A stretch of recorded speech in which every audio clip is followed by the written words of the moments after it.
कर देती, प्रलय को पल में हर लेती।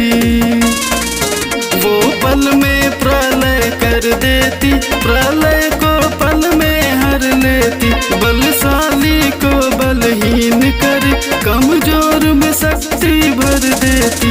देवता भी शीश झुकाते हैं, देवता भी शीश झुकाते हैं, ये बिन महाराजा महारानी।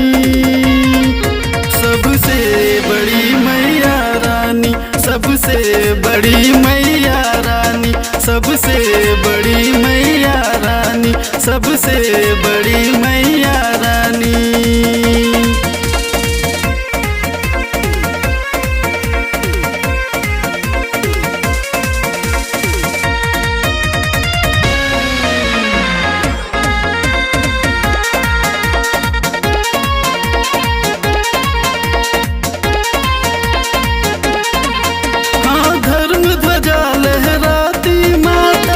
हर युग आकर के भक्त भी मस्त मगन रहते हैं दर्शन पा कर के।